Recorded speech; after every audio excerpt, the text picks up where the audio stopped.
जय हिंद साथियों, स्वागत है आपका हमारे YouTube channel part two excellence में। साथियों, आज हम लोग फिजिक्स का चैप्टर थर्ड करेंगे जिसका नाम है मैकेनिक्स। ठीक है, मैकेनिक्स में क्या क्या सब पोर्शंस हैं? तो मास है, मोशन है, फोर्स है, एक्सेलरेशन है, मोमेंटम है, वर्क है, पावर है और एनर्जी है। तो इन सारे सब कॉन्सेप्ट्स के बारे में हम लोग पढ़ेंगे जो कि मैकेनिक्स के अंदर आते हैं। ठीक है, तो इनसे इस चैप्टर से अक्सर ही क्वेश्चंस फ्रेम होते हैं। आप यूपी पीसीएस में देख लीजिए, बीपीएससी में देख लीजिए, या और भी कोई कॉम्पिटेटिव एग्जाम में जहाँ पे साइंस सेक्शन होता है, उसमें से डेफिनेटली ही यहाँ पे पूछे जाते हैं। जैसे न्यूटन लॉज ऑफ मोशन है, फोर्सेस है, फिर पावर है, एनर्जी है, तो ये सारी चीज़ें पूछी जाती हैं। तो ज़्यादा वक्त ना ज़ाया करते हुए हम लोग देखते हैं अपना फिजिक्स का चैप्टर थर्ड, मैकेनिक्स। तो सबसे पहली चीज़ हम लोग देखते हैं मैकेनिक्स क्या होता है। तो ये मैकेनिक्स जो है ये एरिया है साइंस का। ठीक है, साइंस का एरिया है which is concern with behaviour of physical bodies when subjected to force और displacements and subsequent effects of bodies on their environment. ठीक है, मान लीजिए कोई एक बॉडी है, उस पर किसी तरीके का फोर्स लगा, ये कोई फिजिकल बॉडी है। ठीक है, ऐसे कोई मेंटल बॉडी नहीं कि आप दिमाग में सोच के बैठे हैं। ठीक है, कोई फिजिकल बॉडी है, कोई स्टोन है, कोई व्हीकल है।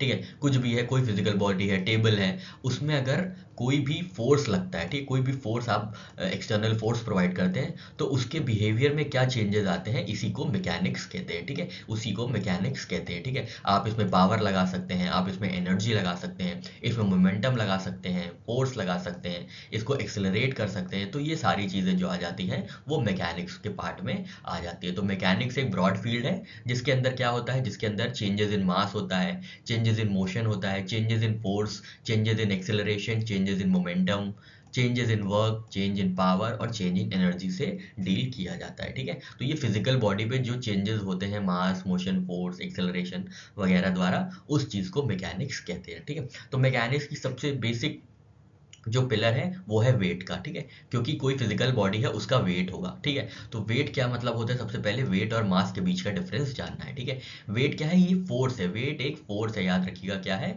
वेट एक फोर्स है exerted in a body by gravity. ठीक है, तो यहाँ पे देखिए तीन चीजें हैं, ग्रेविटी, फोर्स और वेट। ठीक है, वेट क्या है, ये एक बॉडी है।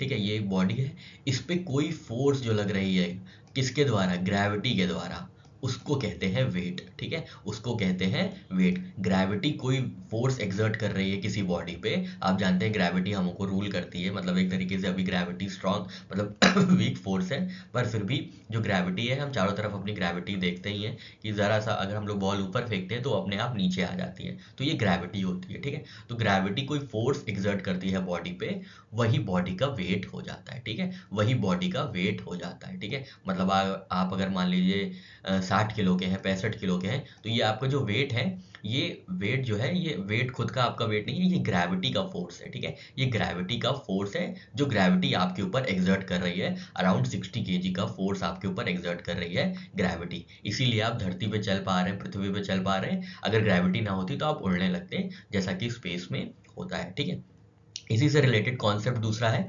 मास। ठीक है, मास क्या है, ये एक्चुअल चीज़ है जो हमारी बॉडी के अंदर जो भी मैटर होता है, जो भी फिजिकल बॉडी के अंदर जो मैटर होता है, उसको मास कहते हैं। ठीक है, उसको मास कहते हैं। जैसे हमारी बोन्स हो गई, हमारी माफ़ कीजिएगा, हमारी बोन्स हो गई, हमारी स्किन हो गई, हमारे ऑर्गन्स हो गए, तो इनका जो मैटर होगा, इनका जो मास होगा, इनका जो मैटर होगा, उसी को हम लोग मास कहते हैं। ठीक है, तो मास हमेशा कांस्टेंट रहता है। ठीक है, मास हमेशा कांस्टेंट रहता है। ठीक है, मान लीजिए आपका जो हार्ट है वो 2.5 किलो का है, या सनी पाजी जो सनी देओल साहब है, उनका जो हाथ है वो 2.5 किलो का है, वो तो हर जगह 2.5 किलो का रहेगा ना। ऐसा नहीं है कि वो अमेरिका चले जाए तो वो 1.5 किलो का हो जाएगा, चाइना चले जाए तो आधे किलो का रह जाएगा, ऐसा नहीं है। तो जो भी मास होता है, जो भी अमाउंट ऑफ मैटर होता है किसी पार्टिकल या किसी ऑब्जेक्ट में, वो कांस्टेंट रहता है। वेट वैरी कर सकता है क्योंकि ग्रेविटी हर जगह कांस्टेंट नहीं रहती है, ये आपको पता होगा। तो इसलिए वेट वैरी कर सकता है क्योंकि ग्रेविटेशनल फोर्सेस जो अप्लाई होती हैं फिजिकल ऑब्जेक्ट में, वो अलग अलग जगहों पे अलग अलग होती हैं, तो इसलिए वेट जो है आपका वैरी कर सकता है। पर मास जो है आपका जो सनी पाजी का जैसे हाथ है, 2.5 किलो का हाथ, वो हमेशा 2.5 किलो का ही रहेगा। आपका जो आपका मान लीजिए आपका हाथ आधा किलो का है तो वो आधा ही किलो का रहेगा, आपका हाथ 2.5 kg का है, 3 kg का है तो वो 3 kg का ही रहेगा, कहीं पे भी आप चले जाए, ठीक है। तो ये डिफरेंस है वेट और मास में। वेट क्यों डिफरेंस है ये, क्योंकि वेट जो है ये एक्सटर्नल फैक्टर है, एक तरीके से ग्रेविटी का फोर्स है जो कि एग्जर्ट करता है हमारे ऊपर, ठीक है। तो ये कांस्टेंट नहीं रहता है, क्योंकि ग्रेविटी हर जगह अलग अलग फोर्स एग्जर्ट करती है, अलग अलग रेट से फोर्स एग्जर्ट करती है, ठीक है। और मास क्या है, मास हमारा खुद का इंटरनल मैटर है जिसकी वजह से ये कांस्टेंट रहता है, ठीक है। तो हमारे पेट में अगर मान लीजिए 2 गुजियां हैं, 2 गुजियों का वेट 200 ग्राम है तो वो 200 ग्राम ही रहेगा, ठीक है, क्योंकि वो इंटरनल मैटर है हमारा, ठीक है। तो ये मास जो मास होता है ये कांस्टेंट रहता है हर जगह पे। यही एक इंपॉर्टेंट डिफरेंस है दोनों के बीच, ठीक है। तो डिफरेंस देख लेते हैं दोनों के बीच में, वेट और मास के बीच में। वेट क्या है, वेट हम लोग ने देखा ग्रेविटेशनल फोर्स ऑफ अर्थ है, ठीक है। मास क्या है, ये amount of matter something contains, किसी चीज के अंदर कितना मैटर है वो होता है मास, वो होता है मास। वेट क्या है, ये वेक्टर क्वांटिटी है, ठीक है। वेट क्या है, वेक्टर क्वांटिटी है, क्यों, क्योंकि इसमें मैग्नीट्यूड भी होता है और इसमें डायरेक्शन भी होता है, ठीक है, इसलिए ये वेक्टर क्वांटिटी है। मास क्या है, ये स्केलर क्वांटिटी है, ठीक है। स्केलर क्वांटिटी क्यों है, क्योंकि इसमें सिर्फ मैग्नीट्यूड रहता है, ये सिर्फ पता है कि आपको 2.5 किलो का हाथ है, ठीक है। ये नहीं कि किस डायरेक्शन में जा रहा है या किस डायरेक्शन में मूव कर रहा हो, तो किसी डायरेक्शन में मूव कर सकता है, ठीक है। तो उसका मतलब नहीं होता है। तो स्केलर क्वांटिटी वो होती है जहां पे सिर्फ मैग्नीट्यूड होता है, डायरेक्शन नहीं होता है, ठीक है। नेक्स्ट चीज है, नेक्स्ट डिफरेंस है, पॉइंट ऑफ डिफरेंस है, weight varies according to places. ये हमने देखा, क्योंकि ग्रेविटी चेंज होती रहती है इसलिए ग्रेविटी से अप्लाइड फोर्स भी चेंज होती रहती है, और ग्रेविटी से अप्लाइड फोर्स को क्या कहते हैं, वेट कहते हैं, तो इसलिए वेट भी चेंज होता है, ठीक है। समझ रहे हैं ना आप पूरा एक फ्लो, ठीक है। वेट क्या होता है, यहाँ पे हम आपको थोड़ा सा एक बार फिर से दिखा देते हैं। वेट क्या होता है, वेट ग्रेविटेशनल फोर्स है, ठीक है, ग्रेविटेशनल फोर्स है, GF, ठीक है। अरे वो GF नहीं जो आप समझ रहे हैं, ग्रेविटेशनल फोर्स, ठीक है।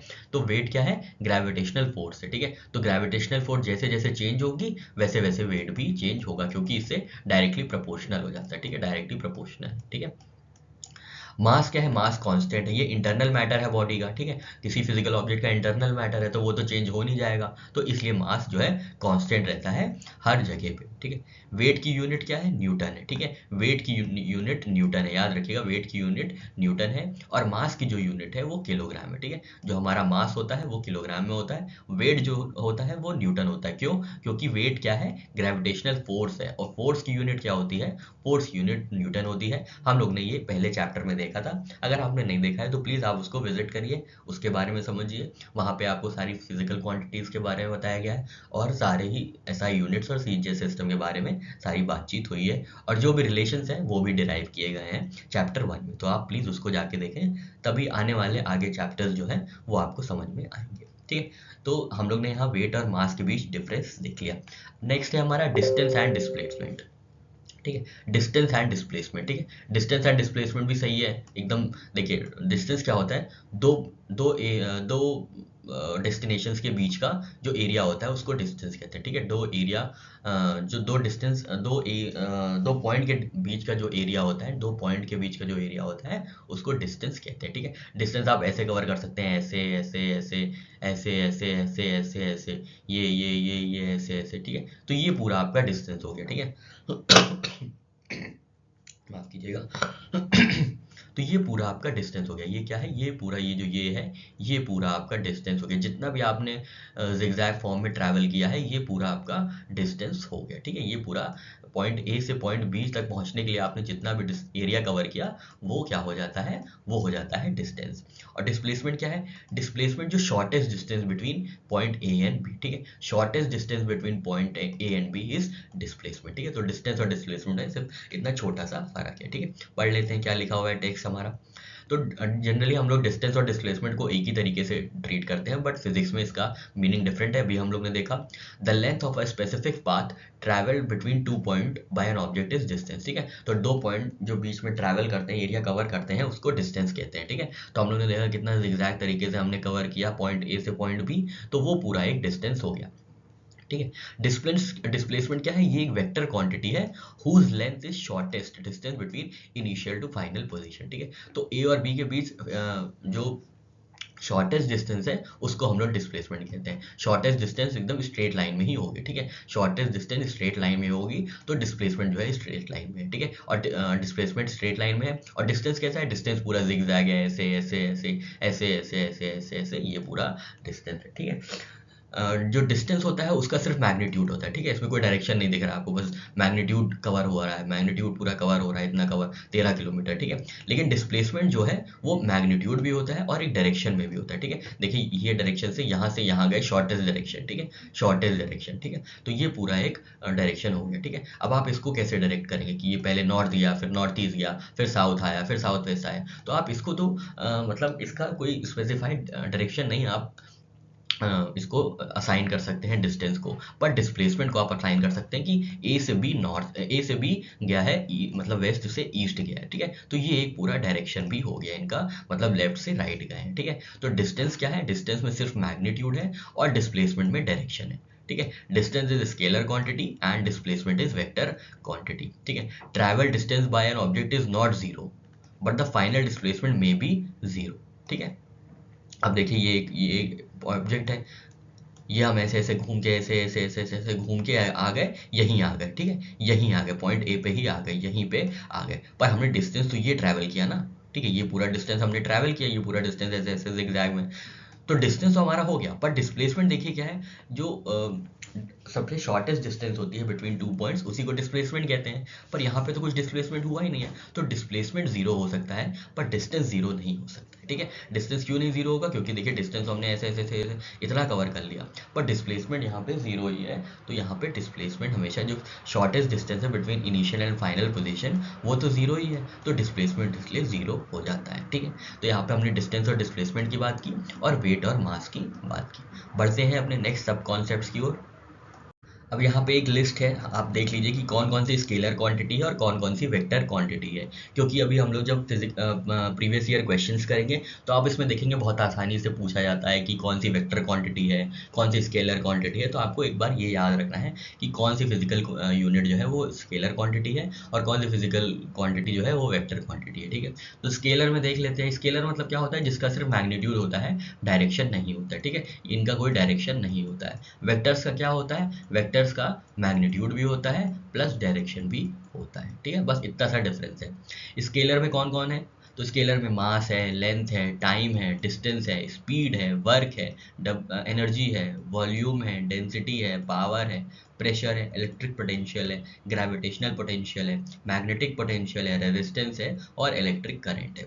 वेक्टर्स में क्या क्या है, वेक्टर्स में वेट है, फोर्स है, इंटेंसिटी है, मोमेंटम है, करंट डेंसिटी है, टॉर्क है, डिस्प्लेसमेंट है, वेलोसिटी है, एक्सेलरेशन है, इम्पल्स है, ग्रेविटेशनल फील्ड है, ठीक है, ग्रेविटेशनल फील्ड बात हो रही है, ग्रेविटेशनल पोटेंशियल की बात नहीं हो रही है, इलेक्ट्रिक फील्ड है और मैग्नेटिक फील्ड है, ठीक है। यहाँ पे सारे पोटेंशियल है और यहाँ पे सारी फील्ड्स है, तो ये याद रखिएगा, ये बहुत कंफ्यूजिंग एरिया हो जाता है, ठीक है। तो याद रखिएगा वेक्टर्स कौन कौन से हैं और स्केलर्स कौन कौन से हैं, ये तो आपको पूरा अच्छे से याद करना पड़ेगा, ठीक है।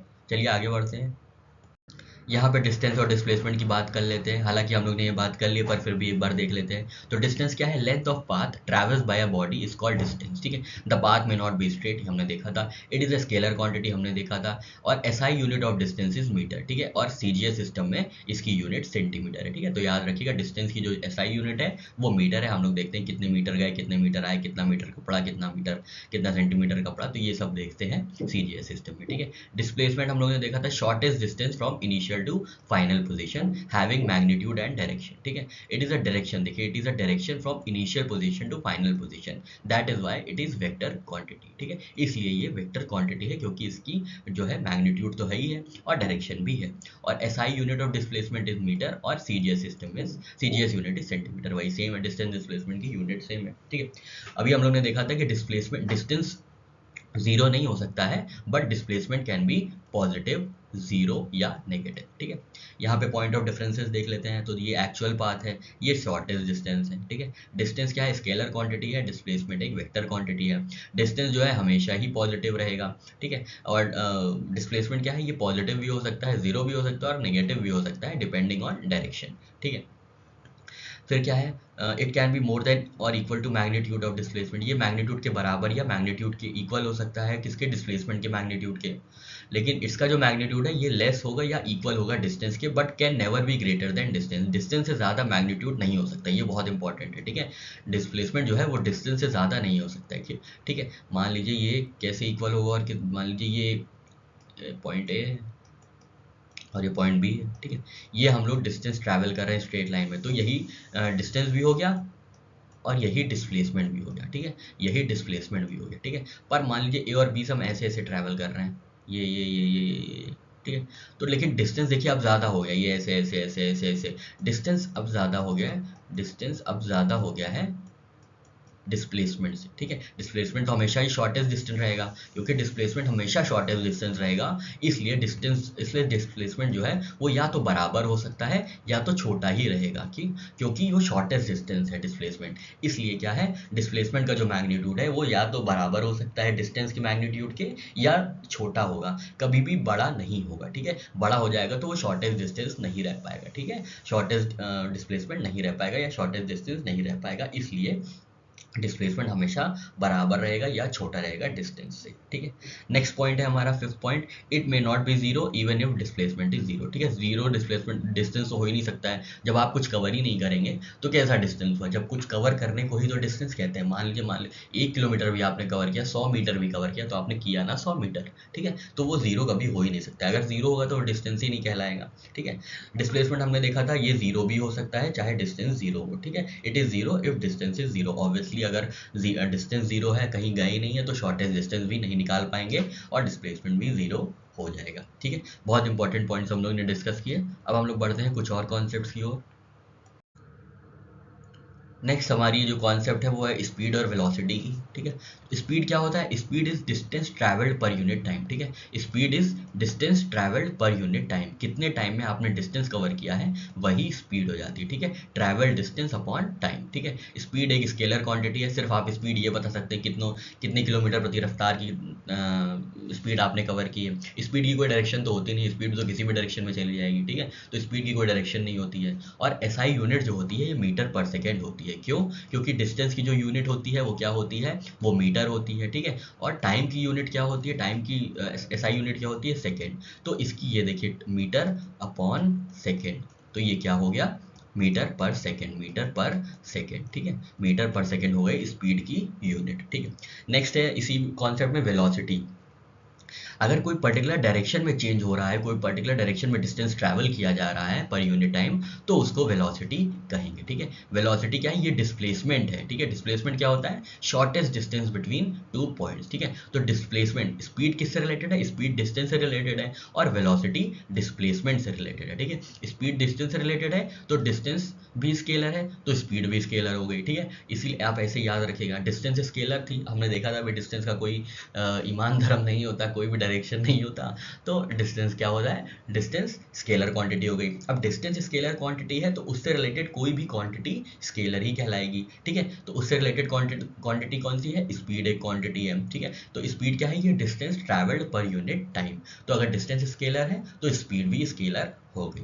उसी तरीके से वेलोसिटी क्या है, velocity is displacement upon time, ठीक है। कितनी देर में डिस्प्लेसमेंट हुआ है शॉर्टेस्ट डिस्टेंस में, ये मेजर करती है वेलोसिटी, ठीक है। तो वेलोसिटी जब डिपेंडेंट किसके है, डिस्प्लेसमेंट के, डिस्प्लेसमेंट क्या है, वेक्टर क्वांटिटी है, तो वेलोसिटी भी क्या हुई, वेक्टर क्वांटिटी हो गई, ठीक है।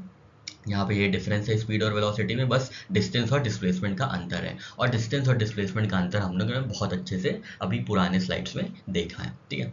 तो यहाँ पे हम लोगों को पता चल गया स्पीड डिपेंडेंट है किसके ऊपर, डिस्टेंस के ऊपर। तो स्पीड क्या है, speed has only magnitude without any specific direction, while velocity has both magnitude and direction. तो स्पीड क्या हो गई, स्पीड डिपेंडेंट है डिस्टेंस पे तो स्पीड हो गई स्केलर, वेलोसिटी डिपेंडेंट है डिस्प्लेसमेंट में तो वेलोसिटी हो गई वेक्टर, ठीक है। यहाँ पे कुछ पॉइंट ऑफ डिफरेंस है, जल्दी जल्दी वही देख लेते हैं। तो distance travelled by moving object in 1 second is called speed, और distance travelled by moving object in 1 second in particular direction, किसी पर्टिकुलर डायरेक्शन में क्या मेजर होता है, तो पर्टिकुलर डायरेक्शन में डिस्प्लेसमेंट मेजर होता है, ठीक है। तो वेलोसिटी डिपेंडेंट है किसके, डिस्प्लेसमेंट के, तो वेलोसिटी एक वेक्टर क्वांटिटी हो गई, और डिस्टेंस क्या हो गई, स्पीड क्या हो गई, स्केलर क्वांटिटी हो गई। स्पीड जो है हमेशा पॉजिटिव रहेगी, स्पीड हमेशा पॉजिटिव रहेगी, तो ये हमने देखा था डिस्टेंस कभी भी निगेटिव निगेटिव नहीं हो सकता है, तो वैसे ही स्पीड भी कभी निगेटिव नहीं होगी। वैसे ही वेलोसिटी क्या है, वेलोसिटी निगेटिव हो सकती है। वेलोसिटी कैन बी पॉजिटिव और negative depending on the direction of motion, ठीक है। हमने देखा था डिस्प्लेसमेंट भी निगेटिव हो सकता है, तो वेलोसिटी भी निगेटिव हो सकती है या जीरो हो सकती है, ठीक है। नेक्स्ट पॉइंट है, in one round in circular path the average speed is not zero, ठीक है। एवरेज स्पीड जो सर्कुलर पाथ में होगी वो जीरो नहीं हो सकती, ठीक है। In one round in circular path the average velocity is zero, ठीक है। एवरेज वेलोसिटी जो होती है वो जीरो हो जाती है, ठीक है। ये यहाँ पे यही पॉइंट याद रखना है, ठीक है। चलिए बढ़ते हैं आगे।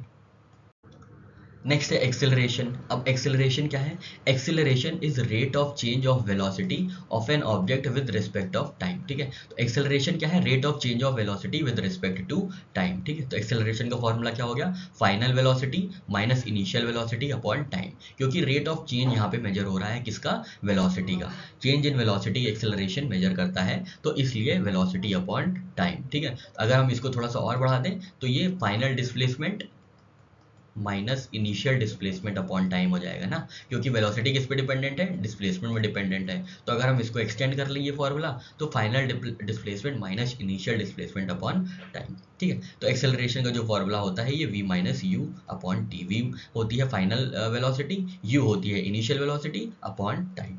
इसकी एसआई यूनिट क्या है, इसकी एसआई यूनिट है मीटर पर सेकेंड स्क्वायर, ठीक है। मीटर पर सेकेंड स्क्वायर, ठीक है। मीटर पर सेकेंड स्क्वायर इसकी जो है यूनिट है, ठीक है। अब आप याद रखेंगे कि डिस्प्लेसमेंट किस पे, डिस्प्लेसमेंट में डिपेंडेंट कौन है, वेलोसिटी। तो वेलोसिटी क्या है, वेक्टर क्वांटिटी है, और वेलोसिटी पे डिपेंडेंट कौन है, वेलोसिटी पे डिपेंडेंट एक्सेलरेशन है, तो एक्सेलरेशन भी क्या हो गया, एक वेक्टर क्वांटिटी हो गई, ठीक है। ऐसे ही आपको जोड़ जोड़ के जो है अपना काम बनाना है, ठीक है। अपने अपने आप को समझाना है कि ये ऐसे ऐसे काम करता है, ठीक है। डिस्प्लेसमेंट में कौन डिपेंडेंट है, वेलोसिटी डिपेंडेंट है। Since displacement is vector quantity therefore velocity is also vector quantity. अब वेलोसिटी पे कौन डिपेंडेंट है, तो एक्सेलरेशन डिपेंडेंट है, क्योंकि एक्सेलरेशन मेजर करता है rate of change of velocity. तो एक्सेलरेशन भी क्या हो गया, एक्सेलरेशन भी वेक्टर क्वांटिटी हो गई, ठीक है साथियों। आशा करते हैं आपको ये कॉन्सेप्ट समझ में आए होंगे। बढ़ते हैं अपने नए कॉन्सेप्ट की ओर। अब हम लोग न्यूटन लॉज ऑफ मोशन के बारे में पढ़ेंगे। बहुत इंपॉर्टेंट कॉन्सेप्ट है ये, बहुत आसान है, बहुत इंपॉर्टेंट है और बहुत बार एग्जाम में पूछा गया है, ठीक है। तो न्यूटन लॉज ऑफ मोशन है, तो न्यूटन साहब ने 3 लॉज ऑफ मोशन दिए थे, ठीक है। 3 लॉज ऑफ मोशन दिए थे, 3 फिजिकल लॉज ऑफ मोशन दिए थे, that led the foundation for classical mechanics, ठीक है। ये क्या करते हैं, they describe the relation between body and forces acting upon it and its motion in response to those forces, ठीक है। तो शुरुआत में हमने मैकेनिक्स की बात की थी कि कोई फिजिकल ऑब्जेक्ट है, वो उसके ऊपर अगर फोर्स अप्लाई किया जा रहा है तो वो कैसे रिएक्ट कर रहा है उन फोर्सेस को, वो कैसे रिस्पॉन्स कर रहा है उन मोशंस को, इसी को मैकेनिक्स कहते हैं। और जो फाउंडेशनल मैकेनिक्स है वो न्यूटन लॉज ऑफ मोशन से डेराइव होती है, ठीक है। तो अब हम लोग देख लेते हैं जल्दी से कि क्या क्या इनके लॉज हैं। बहुत डीप में नहीं जाना है, बहुत ही सुपरफिशियल लेवल पे, बहुत ही मतलब कंसेप्चुअल लेवल पे और एग्जाम्पलर लेवल पे हम लोग ये देखेंगे, ठीक है। तो सबसे पहले है Newton first law of motion, ठीक है। न्यूटन का पहला मोशन क्या है, पहला लॉ ऑफ मोशन क्या है कि कोई भी बॉडी अगर रेस्ट पे है तो वो रेस्ट पे रहेगी, कोई भी बॉडी चल रही है तो वो चलती रहेगी, ठीक है। कोई रेस्ट पे है, आप बैठे हैं तो आप बैठे ही रहेंगे, अगर आप चल रहे हैं तो आप चलते ही रहेंगे, अनलेस एक्सटर्नल फोर्सेज अप्लाई, ठीक है, अनलेस एक्सटर्नल फोर्सेज अप्लाई, ठीक है। Newton first law states that every object will remain at rest or in uniform motion in a straight line unless compelled to change its state by action of an external force, ठीक है। मान लीजिए आप बैठे हुए हैं, आप बैठे रहेंगे अनलेस आपके मम्मी पापा या भाई बहन कुछ भी आपको बोले कि आप ये करके लाओ, तो वो एक्सटर्नल फोर्स है, आपकी मम्मी ने या फिर पापा ने एक्सटर्नल फोर्स लगाया आप पे कि भैया जाओ ये काम कराओ, बाजार से दूध ले आओ, सब्जी ले आओ, या जो भी कर लो, घर की सफाई कर दो, तो ये एक्सटर्नल फोर्स है। वरना आप बैठे हुए थे आराम से चेयर से, तो आप वो चेयर में बैठे रहते, आप रेस्ट में रहते, ठीक है। उसी तरीके से अगर आप मोशन में, जैसे आप जा रहे हैं कुछ लेने, सामान लेने जा रहे हैं, पीछे से मम्मी ने बोला अरे सब्जी मसाला भी ले आना, तब आप रुक गए एकदम से, ठीक है। आप ऐसे जा रहे थे, आपका मम्मी का एक्सटर्नल फोर्स लगा, रुक गए आप एकदम से और देखने लगे कि क्या मम्मी कह रही है, तो मम्मी कह रही है कि सब्जी मसाला ले आना, ठीक है। तो यहाँ पे एक्सटर्नल फोर्स लग रहा है आपको हिलाने में, आपको चलाने में, और आपको रोकने में भी एक्सटर्नल फोर्स लग रहा है। इसी को Newton's first law of motion कहते हैं, ठीक है। और ये जो मोशन या स्टेट ऑफ रेस्ट या स्टेट ऑफ मोशन है, इस टेंडेंसी को कहते हैं इनर्शिया, ठीक है। इस टेंडेंसी को कहते हैं इनर्शिया।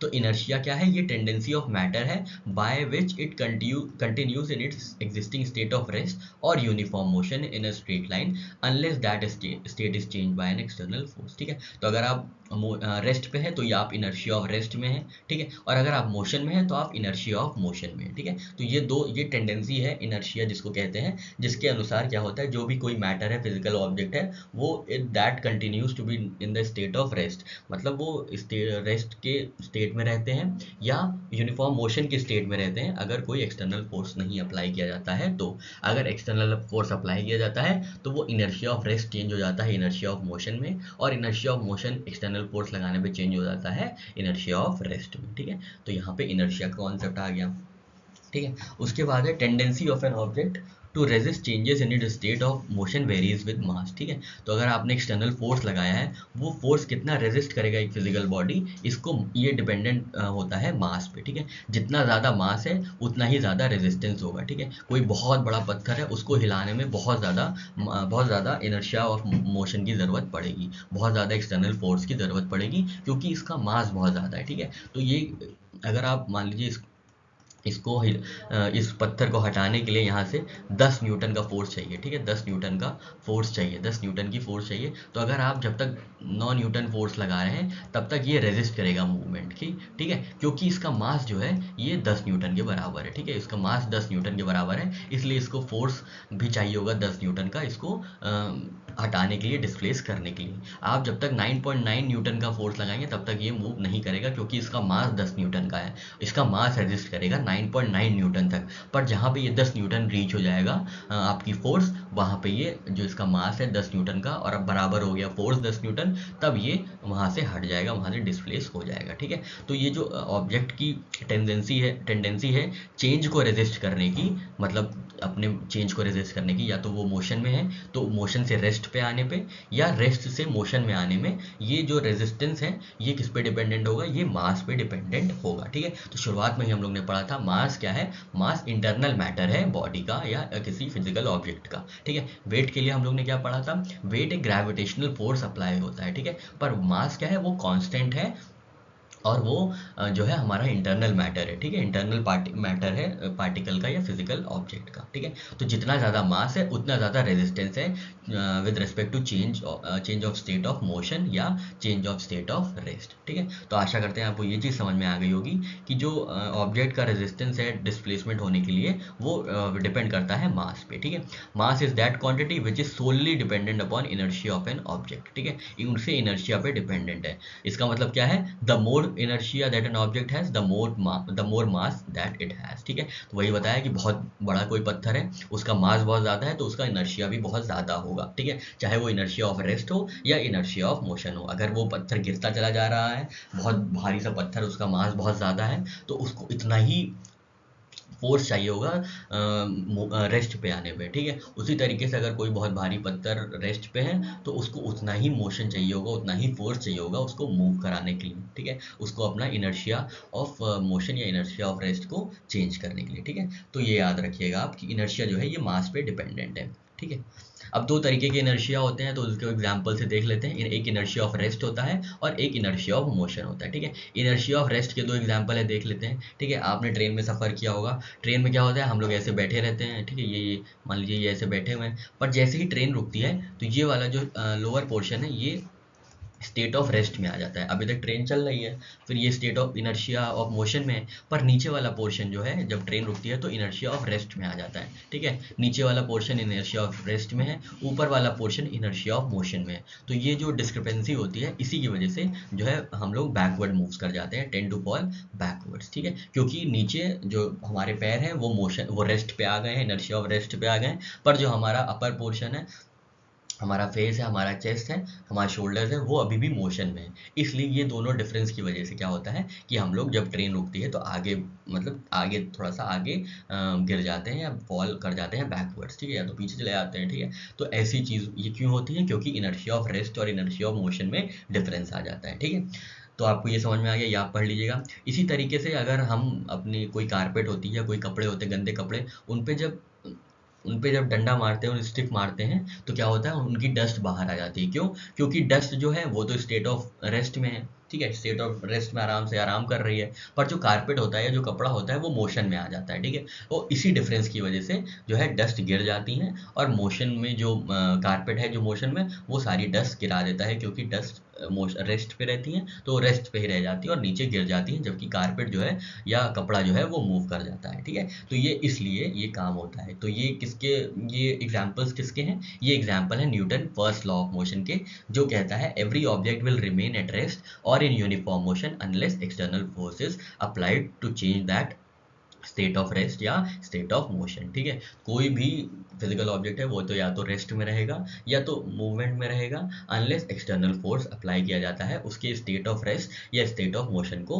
चेंज करने के लिए, ठीक है साथियों। आशा करते हैं Newton first law of motion आपको समझ में आ गया होगा। ये यहाँ पे एग्जाम्पल है, इनर्शिया ऑफ रेस्ट का एग्जाम्पल था। नेक्स्ट स्लाइड में हम लोग इनर्शिया ऑफ मोशन देखते हैं, ठीक है। तो यहाँ पे हम लोग ने देखा था कि हमारा अपर पोर्शन भी रेस्ट में है और यहाँ पे डस्ट पार्टिकल भी रेस्ट में है, ठीक है। तो इनर्शिया ऑफ मोशन में दूसरी चीजें चली जाती है, उनसे रिलेटेड चीजें चली जाती हैं, जिसकी वजह से वो लोग आगे झूल जाते हैं, पीछे झूल जाती हैं या डस्ट नीचे गिर जाती है, ठीक है। अब हम लोग इनर्शिया ऑफ मोशन के बारे में बात कर लेते हैं। अब यहाँ पे हम लोग इनर्शिया ऑफ मोशन की बात करते हैं। अब body in state of motion, जो बॉडी मोशन में है वो मोशन में ही रहेगी जब तक कोई एक्सटर्नल फोर्स ना अप्लाई किया जाए उसको रोकने के लिए, ठीक है। देखिए जैसे a person riding a bicycle along a level road doesn't come to rest immediately after he stops pedalling, ठीक है। अब जो पैडल मार के जा रहे हैं साइकिल पे लेवल रोड पे, वो पैडल मारना छोड़ भी है तब भी वो जो साइकिल है वो चलती चली जाती है। आप देखते हैं, आप खुद ये तो ट्राई किए हैं कि अगर आप पैडल मारते मारते रोक देते हैं तब भी थोड़ी दूर तक साइकिल चली जाती है। क्यों? क्योंकि इनर्शिया ऑफ मोशन में, ठीक है। But eventually comes to rest as a result of retarding action of friction, ठीक है।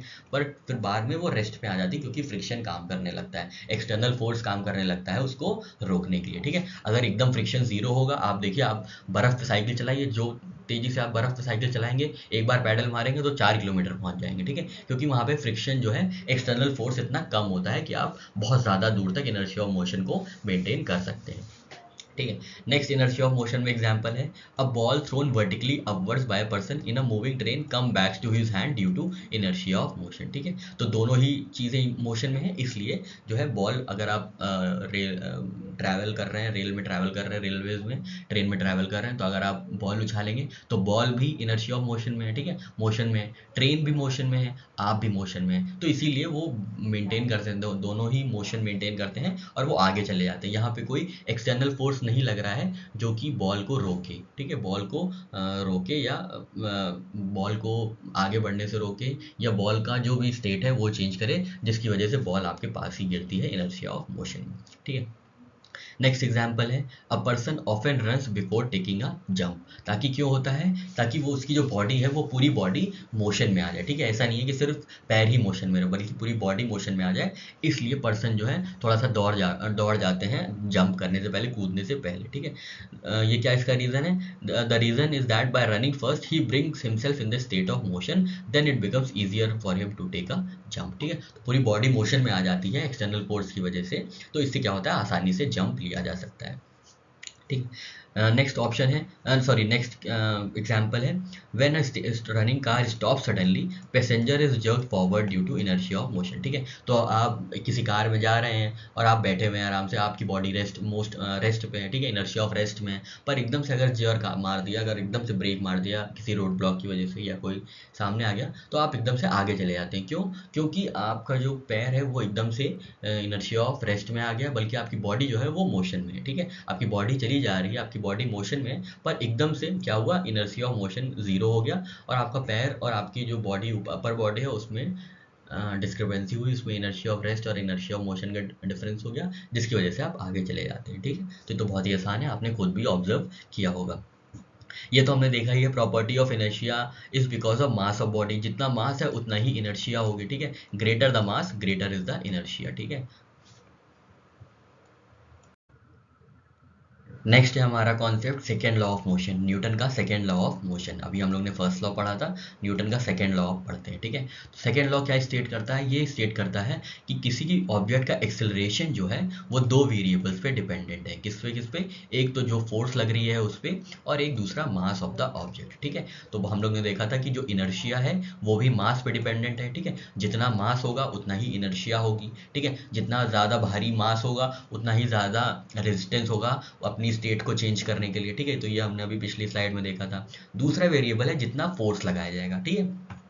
मान लीजिए कोई बॉल है, ये बॉल है, तो आप जितना इतना जितना फोर्स लगाएंगे और जितना मास होगा इस बॉल का, वो दोनों मैटर करेगा एक्सेलरेशन में। उतना ही एक्सेलरेशन होगा जितना इनका मास होगा और जितना इनका क्या होगा, फोर्स होगा, net force acting upon the object होगी। ठीक है, तो ये याद रखिएगा, ये बहुत सिंपल सा कॉन्सेप्ट है कि एक्सेलरेशन जो है वो किस पे डिपेंडेंट करेगा, वो दो वेरिएबल्स पे डिपेंड करता है। एक तो फोर्स लग रहा है, जितना फोर्स लगाया जाएगा, जितना धक्का दिया जाएगा किसी भी ऑब्जेक्ट को, और जितना भी धक्का दिया जाएगा प्लस और सॉरी इनटू जितना उसका मास है, जितना बॉल का मास है या किसी भी ऑब्जेक्ट का मास है, उतना एक्सेलरेशन वो अचीव कर पाएगा। ठीक है, तो एक्सेलरेशन के बारे में हम लोग ने क्या देखा था, acceleration measures rate of change of velocity, rate of change of velocity upon time. ठीक है, तो वेलोसिटी चेंजेस किस पे डिपेंडेंट होता है, डिस्प्लेसमेंट में। तो एक्सेलरेशन क्या कौन सी क्वांटिटी हो गई, वेक्टर क्वांटिटी हो गई। ठीक है, ये सारी बातें हम लोग ने अभी की थी। ठीक है, तो अब यहाँ पे देखिए क्या है, सेकेंड लॉ ऑफ मोशन,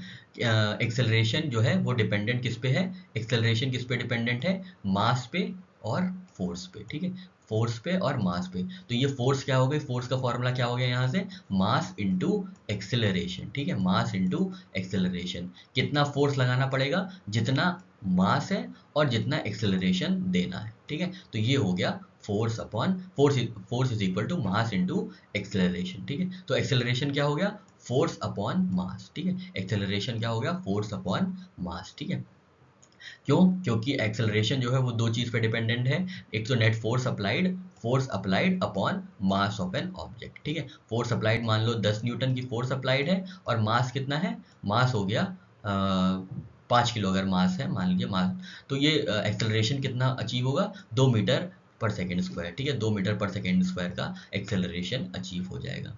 और एसआई यूनिट फोर्स ही क्या है, ये तो हमको पता ही है, न्यूटन है, हम लोग ने कितनी बार पढ़ा है, 50 बार पढ़ा है। ठीक है, तो जो Newton second law of motion है वो कहता है कि force is equal to mass into acceleration. ठीक है, मास इंटू एक्सेलरेशन, क्योंकि एक्सेलरेशन जो है वो किस पे डिपेंडेंट है, एक्सेलरेशन मास पे डिपेंडेंट है और फोर्स पे डिपेंडेंट है। मास और फोर्स अपॉन मास पे डिपेंडेंट है एक्सेलरेशन, तो फोर्स हो गई मास इंटू एक्सेलरेशन। ठीक है, नेक्स्ट इसी से रिलेटेड कॉन्सेप्ट है इम्पल्स। ठीक है, इम्पल्स क्या है, impulse is measure of change of momentum when a force is applied over a specific time period. ठीक है, तो फोर्स क्या, इम्पल्स क्या है, किसी ऑब्जेक्ट पे आपने फोर्स अप्लाई किया। ठीक है, यही वाला कॉन्सेप्ट है, उसका थोड़ा सा एक अलग मतलब उसी का रिफाइंड कॉन्सेप्ट है इम्पल्स। ठीक है, इम्पल्स मतलब कि कोई एक ऑब्जेक्ट है, उस पर कितना एक्सेलरेशन लग रहा है, कितना चेंज ऑफ मोमेंटम है फोर्स लगाने पे, ये इम्पल्स हो जाता है। ठीक है, जैसे हम लोग ने यहाँ पे देखा था कि एक्सेलरेशन किस पे डिपेंडेंट है, मास पे डिपेंडेंट है और फोर्स अप्लाइड पे डिपेंडेंट है। ठीक है, उसी हिसाब से कितना फोर्स लगाए, कितना फोर्स लगा over a specific period of time, force लगने के बाद कितना मोमेंटम में चेंज आया, कितने वेलोसिटी में चेंज आया, मोमेंटम में चेंज आया, उसको हम लोग कहते हैं इम्पल्स। ठीक है, तो इम्पल्स का फॉर्मूला क्या है, फोर्स इंटू टाइम, क्योंकि ये बहुत कम टाइम के लिए अप्लाई होता है। ठीक है, इम्पल्स हम लोग देखते हैं ना, हम लोग ने इम्पल्स में एक्ट कर लिया, इम्पल्स मतलब बहुत ही मोमेंट्री चेंज में, मोमेंट्री टाइम में अपना जो है रिस्पॉन्स करना। ठीक है, तो किसी भी बॉडी पे बहुत कम टाइम के लिए बहुत ज़्यादा फोर्स लगता है, या जितना भी फोर्स लगता है उसी को हम लोग मोमेंटम, उसी को हम लोग इम्पल्स कहते हैं, क्योंकि वो उसकी वजह से, जो भी फोर्स लगा है उसकी वजह से मोमेंटम में चेंज आता है। ठीक है, मोमेंटम में चेंज आता है। ठीक है, मान लीजिए कोई लड़का ऐसे वॉक कर रहा है और किसी ने उसको पीछे से धक्का दे दिया। ठीक है, पीछे किसी ने धक्का दे दिया, फोर्स अप्लाई कर लिया, तो वो कितनी जोर से आगे बढ़ जाएगा, कितनी जोर से वो दौड़ने लगेगा, इस चेंज को मेजर करने के लिए इम्पल्स कहते हैं। ठीक है, और ये टाइम पे लगता है ना। ठीक है, एक ही टाइम पे कितने ही मिनट के लिए धक्का दिया। ठीक है, मान लीजिए 2 सेकंड के लिए धक्का दिया, एक बार ऐसे धक्का दिया, 2 सेकंड हो गया। ठीक है, तो ये पर्टिकुलर टाइम पे जितना फोर्स लगता है और फोर्स लगने की वजह से जितना मोमेंटम में चेंज आता है, इसी को इम्पल्स कहते हैं। ठीक है, इम्पल्स का मतलब यही होता है चेंज इन मोमेंटम। ठीक है, इम्पल्स से रिलेटेड 2-3 एग्जांपल्स है, देख लेते हैं। तो सबसे पहले क्रिकेट प्लेयर जो है वो अपना हैंड थोड़ा सा पीछे खींच लेता है while catching a cricket ball. ठीक है, क्यों, क्योंकि टाइम बढ़ जाता है और फोर्स कम हो जाता है। ठीक है, टाइम बढ़ जाता है, अगर आप देखे होंगे कभी क्रिकेट मैच तो देखे ही होंगे, तो उसमें जो कैच लिया जाता है उसमें जनरली ये होता है कि जो प्लेयर्स होते हैं वो जनरली पीछे खींच लेते हैं अपना हाथ, मतलब कैच गिराने के लिए नहीं, मतलब बॉल को पकड़ने में ही थोड़ा सा नीचे खींच लेते हैं, टाइम दे देते हैं, ताकि जो उसका इम्पैक्ट है, उसका मोमेंटम है, वो रिड्यूस हो सके और उनको कम चोट लगे या कम फोर्स लगे। ठीक है, तो इसलिए क्रिकेट प्लेयर जो है they lower their hands while catching a cricket ball. ठीक है। नेक्स्ट है when a person falls from certain height on a cemented floor, ठीक है, द फ्लोर डजंट यील्ड, ठीक है। तो क्योंकि टोटल चेंज जो लीनियर मोमेंटम में है वो बहुत ही स्मॉल टाइम में चेंज होता है, ठीक है। अगर आप ऊपर से नीचे गिर रहे हैं, किसी सीमेंटेड फ्लोर पे गिर रहे हैं, तो वहाँ पे rate of change of momentum बहुत कम होता है, बहुत ही कम टाइम में, ठीक है। Floor exerts a much larger force, due to it person receives more injury, क्योंकि चेंज ऑफ मोमेंटम बहुत कम टाइम में बहुत ज़्यादा हो गया है, ठीक है, जिसकी वजह से बहुत ज़्यादा इंजरी हो जाती है, ठीक है। उसी तरीके से अगर कोई पर्सन जो है बालू पे गिरा है, सैंड पे गिरा है, तो उसका मोमेंट चेंज ऑफ मोमेंटम का जो टाइम होता है वो बहुत ज़्यादा हो जाता है, ठीक है। आराम से वो गिरता है, फिर जो सैंड है वो फ्रिक्शन अपना रिएक्ट करती है, रिस्पॉन्स करती है, तो जो मोमेंटम है चेंज होने का, जो चेंज है मोमेंटम में चेंज आ रहा है, मतलब स्पीड से मोशन से रेस्ट में आ रहा है, वो जो मोमेंटम चेंज हो रहा है उसमें काफ़ी टाइम मिल जाता है, जिसकी वजह से इंजरी उतनी नहीं होती है। सीमेंटेड फ्लोर में क्या होता है, चेंज ऑफ मोमेंटम तो बहुत ज़्यादा है और बहुत ही कम टाइम में, बहुत ही कम टाइम मिलता है चेंज ऑफ मोमेंटम को रिड्यूस करने के लिए, चेंज ऑफ मोमेंटम से उपजी फोर्स को रिड्यूस करने के लिए, जिसकी वजह से सीमेंटेड फ्लोर पर गिरने पर बहुत ज़्यादा तकलीफें होती है, बहुत ज़्यादा चोट लगती है कंपेयर्ड विद सैंड, ठीक है। यहाँ पे क्योंकि लीनियर मोमेंटम बहुत आराम से लॉन्गर टाइम में चेंज होता है, टाइम ज़्यादा मिल जाता है, इसलिए फोर्स कम हो जाता है, मोमेंटम कम हो जाता है, इसलिए सैंड पे गिरने से कम चोट लगती है कंपेयर्ड विद सीमेंटेड फ्लोर, ठीक है। नेक्स्ट है china wares and glass wares are wrapped in paper और स्ट्रॉ पीसेस वाइल पैकिंग। इससे क्या है, क्योंकि जो बाहर जो ग्लास वेयर्स हैं या चाइना वेयर्स हैं, वो जो पेपर या स्ट्रॉ हैं, वो चेंज ऑफ मोमेंटम को, जो चेंज ऑफ मोमेंटम है उनका टाइम बढ़ा देते हैं, ठीक है। मोमेंटम मतलब चेंज इन फोर्स, कोई भी फोर्स पहुंचेगी चाइना वेयर तक, कोई भी फोर्स लगी, टूटने वाली फोर्स जो लगी चाइना वेयर का, मान लीजिए कोई कप है, चाइना कप है, उसमें जो भी फोर्स लगेगी टूटने वाली, उसको जो रॉ है, बीच में पेपर है या रॉ स्ट्रॉ पीसेज हैं, उसको वो उसकी जो चेंज ऑफ मोमेंटम है उसके टाइम पीरियड को रिड्यूस कर देंगे, जिसकी वजह से इम्पैक्ट भी कम हो जाएगा, ठीक है। मतलब टाइम पीरियड सॉरी बढ़ा देंगे, जिसकी वजह से जो इम्पैक्ट है वो कम हो जाएगा, ठीक है। तो सारा खेल किसका है, मोमेंटम का और टाइम का, ठीक है। बहुत कम टाइम में मोमेंटम चेंज हो जाएगा तो चोट लग जाएगी, थोड़ा ज़्यादा टाइम मिल जाएगा मोमेंटम चेंज होने में तो वही चीज़ कम हो जाएगी, ठीक है। क्यों और कैसे कम होगी, बीच में स्ट्रॉ पेपर लगा दिए, ठीक है, जैसे पेपर लगा दिए, स्ट्रॉ लगा दिए, तो जिसकी वजह से जो चेंज इन मोमेंटम है वो ज़्यादा टाइम में होगा,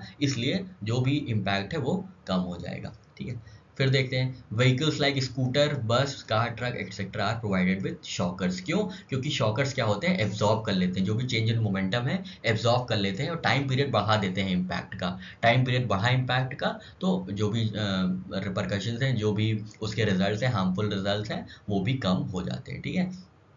function of the shockers is to increase time of impact, ठीक है। तो ये वही है कि जो भी चेंज ऑफ मोमेंटम का टाइम है उसको बढ़ा देते हैं, जिसकी वजह से जो इम्पैक्ट होता है वो कम हो जाता है, ठीक है। दिस वुड रिड्यूस फोर्स और jerk experience by rider of vehicles, ठीक है। ऐसे ही bogies of train are provided with buffers. जो यहाँ पे शॉकर काम करते हैं वो बोगीज में, ट्रेन की बोगीज में बफर्स हो सकते हैं। बफर्स क्या करते हैं, ये भी जो है टाइम पीरियड को इलोंगेट कर देते हैं, ताकि जो कि चेंज ऑफ मोमेंटम से निकला हुआ रिस्पॉन्स है वो कम हो जाए due to elongation of time, ठीक है। तो इसीलिए ये होता है, टाइम इम्पैक्ट जो है बढ़ जाता है, जिसकी वजह से फोर्स जो है जग का वो कम हो जाता है, ठीक है। Hence chances of damage decreases, ठीक है। तो यहाँ पे हम लोग ने Newton second law of motion पढ़ा और इसी से रिलेटेड कॉन्सेप्ट इम्पल्स पढ़ा और उसी से रिलेटेड हमने एग्जाम्पल्स देख लिए, ठीक है। तो आपसे हो सकता है यही पूछ लिया जाए, ऐसे ही आपको एग्जाम्पल दे दें और आपसे पूछे ये कौन सा कॉन्सेप्ट है, तो आपको याद रखना है इम्पल्स का कॉन्सेप्ट है। इम्पल्स का कॉन्सेप्ट क्या होता है, change in momentum with respect to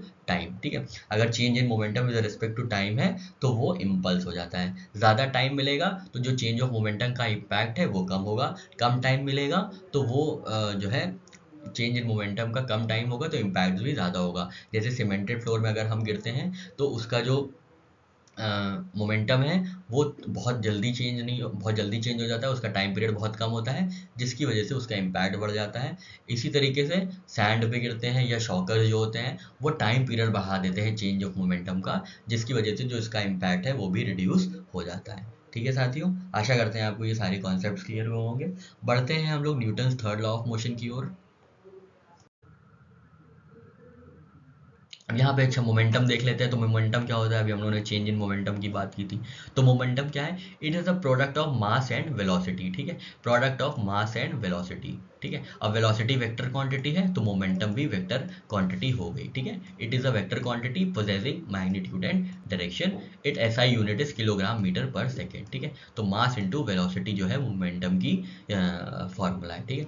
change in momentum क्या है, rate of change in momentum of an object is proportional to impose force of an object, ठीक है। जितना भी फोर्स लगेगा उसी हिसाब से उसी प्रोपोर्शनल में उसी प्रोपोर्शन में मोमेंटम भी चेंज होगा, ठीक है। यहाँ पे हम लोग ने देखा force is equal to change in momentum upon time, ठीक है। Force is equal to change in momentum upon time. तो ये हम लोग ने अभी पीछे ये रिलेशन देखा था, force is equal to mass into acceleration, जो कि है Newton second law of motion, ठीक है।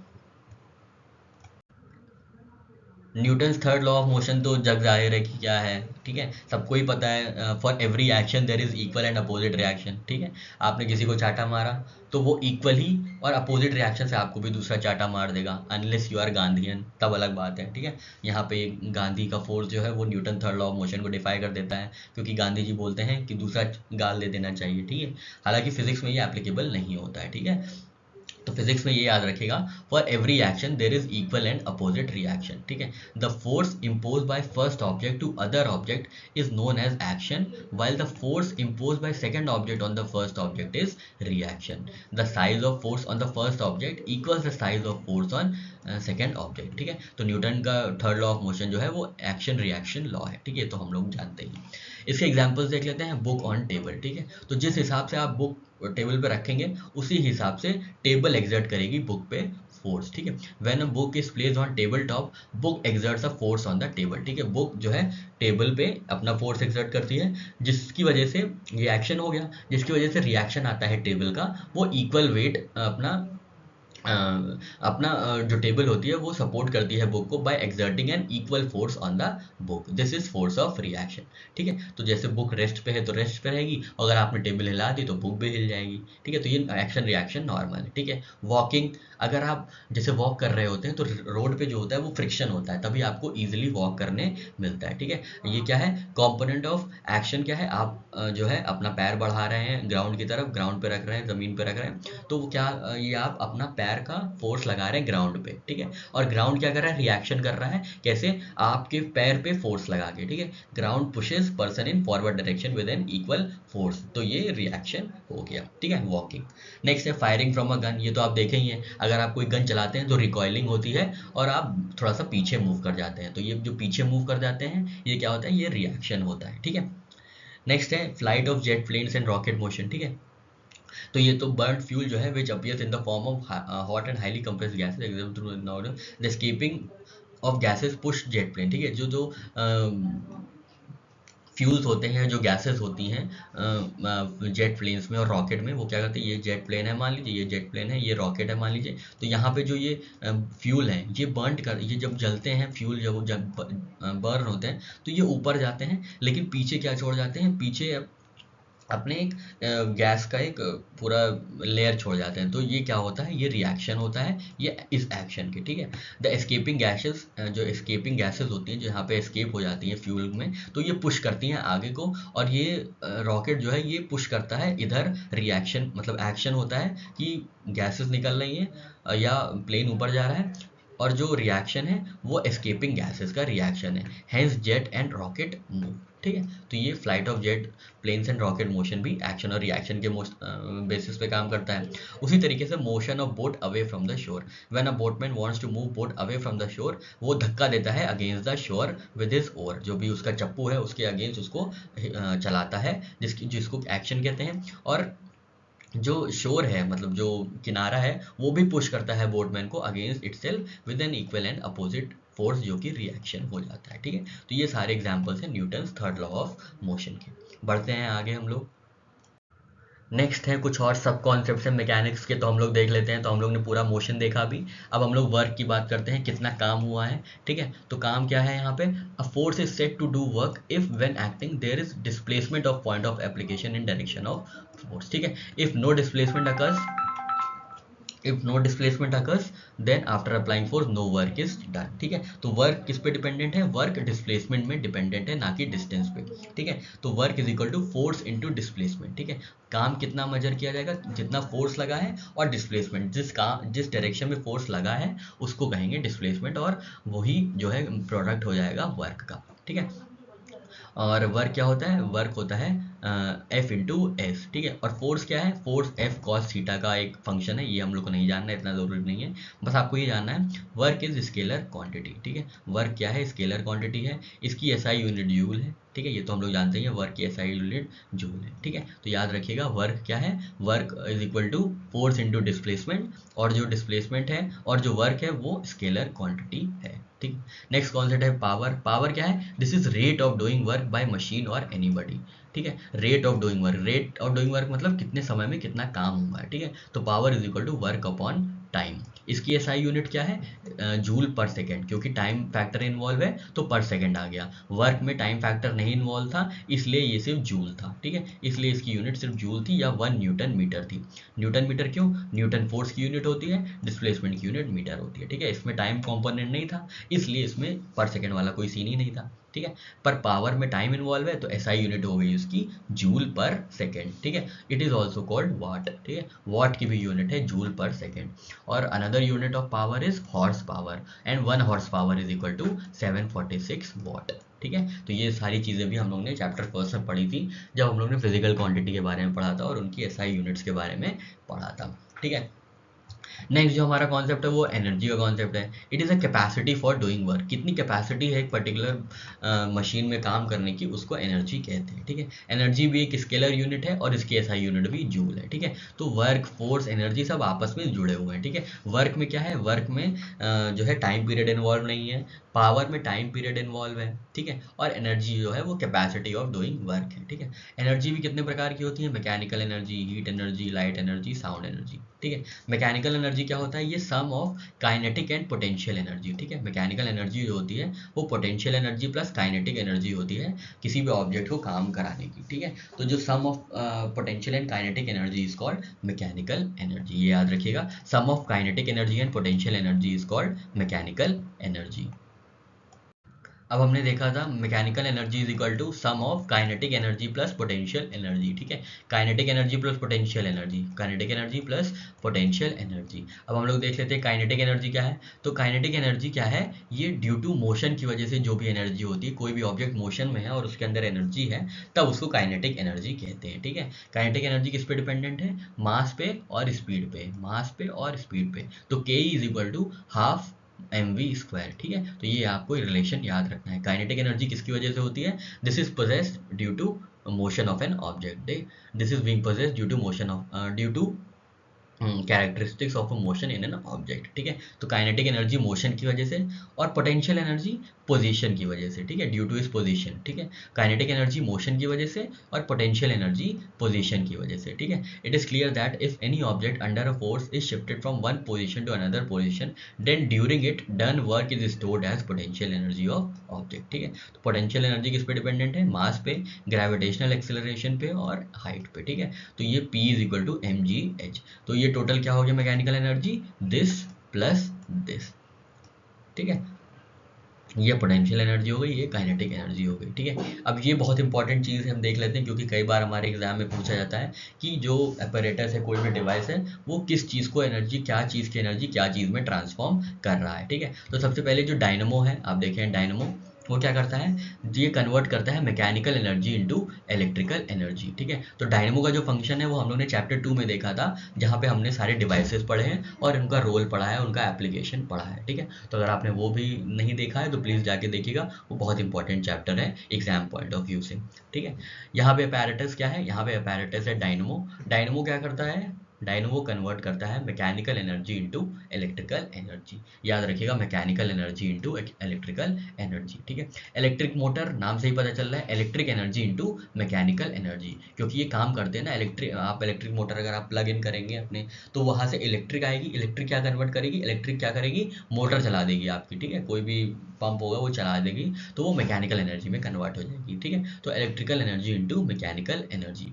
माइक्रोफोन क्या, माइक्रोफोन का क्या मतलब है, आप साउंड एनर्जी देते हैं जो कि कन्वर्ट हो जाती है इलेक्ट्रिकल एनर्जी में, ठीक है, याद रखिएगा इलेक्ट्रिकल एनर्जी में कन्वर्ट हो जाती है साउंड एनर्जी, ठीक है। साउंड आप भेजते हैं, साउंड प्रोड्यूस करते हैं, अपने मुंह से कुछ बोलते हैं, तो वो कन्वर्ट हो जाती है किसमें, इलेक्ट्रिकल एनर्जी में, माइक्रोफोन में, ठीक है। फिर है लाउड स्पीकर। लाउड स्पीकर में भी क्या होता है, electric energy into sound energy, ठीक है। तो electric energy into sound energy convert हो जाती है, क्योंकि लाउड स्पीकर बहुत दूर तक आवाज़ देता है, तो वो इलेक्ट्रिकल एनर्जी को क्या करता है, साउंड एनर्जी में कन्वर्ट कर देता है, ठीक है। सोलर सेल, सोलर एनर्जी को इलेक्ट्रिकल एनर्जी में, ये तो बहुत आसान है। Tube light, electrical energy into light energy, ठीक है। इलेक्ट्रिक पास होती है ट्यूबलाइट को, मतलब इलेक्ट्रिसिटी प्रोवाइड की जाती है ट्यूबलाइट को, तो वो क्या होता है, वो जल जाती है, तो वो लाइट एनर्जी हो जाती है, ठीक है। इसी तरीके से इलेक्ट्रिक बल्ब भी क्या करता है, conversion of electric energy into heat energy and light energy, ठीक है। तो इलेक्ट्रिक बल्ब में थोड़ा सा हीट भी प्रोड्यूस हो जाती है और लाइट भी प्रोड्यूस हो जाती है। कब प्रोड्यूस होती है, जब उसको हम इलेक्ट्रिसिटी प्रोवाइड करते हैं और इलेक्ट्रिक बल्ब जल जाता है, ठीक है। उसके बाद 8th है इलेक्ट्रिक सेल। सेल क्या करता है, chemical energy into electrical energy. Electrical cell क्या है, इनमें केमिकल होते हैं, डायोड्स होते हैं, ठीक है। एनोड कैथोड रेज होती हैं, सॉरी एनोड कैथोड होते हैं, पॉइंट होते हैं, ठीक है। तो ये क्या करते हैं, ये केमिकल एनर्जी उनमें स्टोर रहती है, उसको वो इलेक्ट्रिक एनर्जी में काम करा देते हैं, ठीक है। तो सेल से क्या करते हैं, अब इलेक्ट्रिकल एनर्जी प्रोड्यूस हो जाती है केमिकल एनर्जी को कन्वर्ट करके, ठीक है। कैंडल क्या है, कैंडल भी है conversion of chemical energy into light and heat energy. क्यों, क्योंकि केमिकल एनर्जी होती है उसमें कैंडल में, और जब वो कन्वर्ट होती है, जब हम उसको जलाते हैं, तो वो केमिकल एनर्जी जो है वो कन्वर्ट हो जाती है लाइट और हीट एनर्जी में, ठीक है। सितार में क्या है, सितार में है conversion of mechanical energy into sound energy. Mechanical energy क्या होती है, mechanical energy is equal to potential energy plus kinetic energy. तो जब हम जो सितार की तार है उनको टच करते हैं, उनको हिलाते हैं, तो वो जो है मैकेनिकल एनर्जी उनमें स्टोर होती है, फिर वो कन्वर्ट हो जाती है साउंड एनर्जी में, तो हम लोग को साउंड सुनाई पड़ता है, ठीक है। तो सितार जो है कन्वर्ट करती है mechanical energy into sound energy, ठीक है।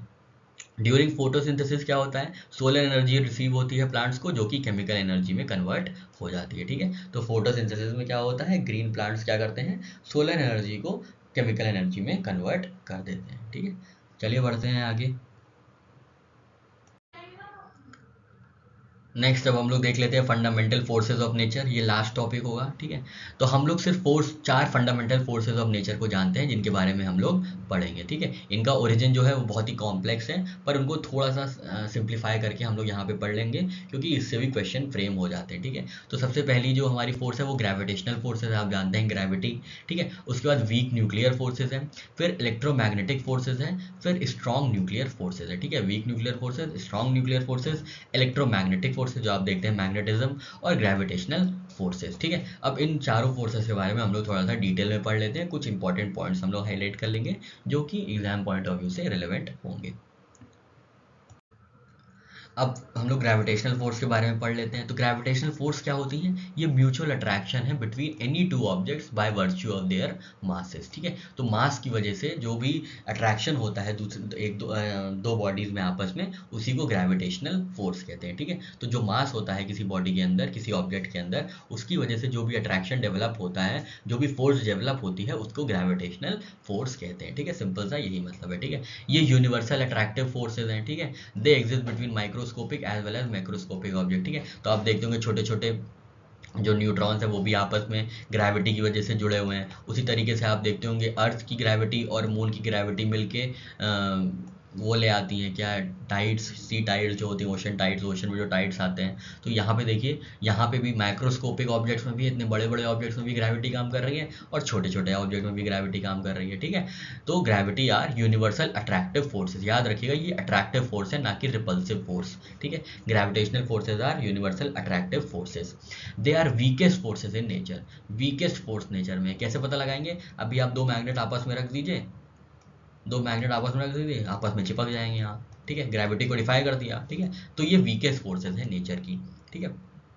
ये ऑपरेट करती हैं बहुत लॉन्ग डिस्टेंसेस में। तो हम लोग देखते हैं, देखिए मून इतनी दूर है और अर्थ इतनी दूर है, तो यहाँ पे मून और अर्थ दोनों अपनी ग्रेविटेशन फोर्स लगा के टाइड ले आते हैं, ओशन टाइड्स ले आते हैं, ठीक है। मून कितना दूर है, तो ग्रेविटी जो है बहुत लॉन्ग डिस्टेंसेस पे भी काम करती है। देखिए यहाँ पे rotation of earth around the sun is due to gravitational pull of sun on earth, ठीक है। तो अर्थ रोटेट ही इसलिए कर रहा है क्योंकि सन का ग्रेविटेशनल पुल उस पर काम कर रहा है, ठीक है। और ये भी कहा जाता है कि ये सारे जो प्लैनेट्स हैं या जो भी ऑब्जेक्ट्स हैं, हैं ये ऐसे टंगे हुए हैं स्पेस में आपस में ग्रेविटी की वजह से, ठीक है। तो ग्रेविटी जो है वो अट्रैक्टिव फोर्स है, वीकेस्ट फोर्स है और बहुत लॉन्ग डिस्टेंस पे काम करती है, ठीक है। Gravitational forces obey inverse square law, ये जानने की जरूरत नहीं है। Gravitational forces are central forces, they act along line joining centre of two bodies, ठीक है। ये कंजर्वेटिव फोर्स होती है, ठीक है। Field particle of gravitational forces is called graviton, ठीक है। खैर इतना आपको नहीं देखना है, आपको सबसे इंपॉर्टेंट ये जो हम ग्रीन से मार्क कर रहे हैं ये सबसे ज्यादा इंपॉर्टेंट है। ये यूनिवर्सल अट्रैक्टिव फोर्स है और ये वीकेस्ट फोर्स इन नेचर है और ये लॉन्ग डिस्टेंस पे, बहुत लॉन्ग डिस्टेंस पे काम करती है, ठीक है। तो ये तीन जो ग्रेविटेशनल फोर्सेस के रिलेटेड फैक्ट्स हैं वो बहुत इंपॉर्टेंट है, इसी से क्वेश्चन फ्रेम होता है, ठीक है। अट्रैक्टिव फोर्सेस हैं ग्रेविटेशनल फोर्सेस, वीकेस्ट फोर्सेस हैं और लॉन्ग डिस्टेंस पे ऑपरेट करती हैं, ठीक है। चलिए आगे बढ़ते हैं और कुछ और फोर्सेस के बारे में देख लेते हैं। नेक्स्ट है इलेक्ट्रोमैग्नेटिक फोर्सेस। इलेक्ट्रोमैग्नेटिक फोर्सेस कौन कौन सी होती हैं? तो ये फोर्सेस होती हैं बिटवीन चार्ज्ड पार्टिकल्स, ठीक है। नेगेटिव चार्ज या पॉजिटिव चार्ज के बीच जो भी फोर्सेस होती हैं वो इलेक्ट्रोमैग्नेटिक फोर्सेस होती हैं, ठीक है। जब चार्जेस रेस्ट पे रहते हैं तो ये इलेक्ट्रोस्टैटिक फोर्सेस हो जाती हैं, ठीक है।